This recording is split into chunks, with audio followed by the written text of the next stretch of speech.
Hierdie boodskap na toe gebring deur Skatte in die Hemel. Gaan sluit graag by ons Facebookgroep aan vandag. Vandag se skriflesing kom uit Matteus 24 vers 26. As hulle dan vir julle sê, kyk, hy's in die woestyn, moenie uitgaan nie. Of kyk, hy's in die binnekamer, moet dit nie glo nie. Vandag se boodskap is getiteld Gereed of nie, hy's op pad.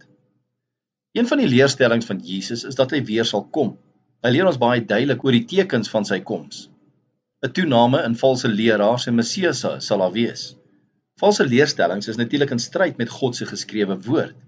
Ons sien dit nie net vandag in kultusse nie, maar ook binne en buite die kerk. Daar sal oorloë en gerugte van oorloë wees. Die 20ste eeu weet ons natuurlik is die bloedigste en ergste eeu in die geskiedenis. Ongelukkig blyk dit dat die 21ste eeu op pad is om daai rekord te breek. Daar sal ook 'n toename in natuurrampe, aardbewings, tsunamies, orkane, hongersnood en vloede wees. Hy sê hierdie gebeurtenisse is soos geboortepyne. Met die aanvang om te kraam verhoog die geboortepyne in frekwensie en intensiteit soos die geboorte nader. Dit is baie onthullend om te reflekteer op die tekens waarvan Jesus praat. Tog verklaar hy duidelik, niemand ken die tyd nie.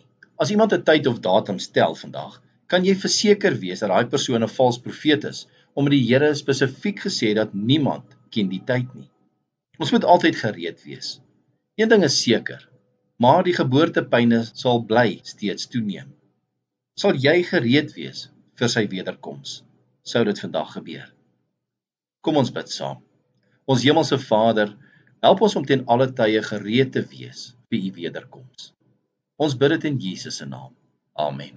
As jy soortgelyke boodskappe wil ontvang maandag tot Vrydag, sluit aan by ons WhatsApp broadcast groep. Stuur net jou nommer na 072 581 2973.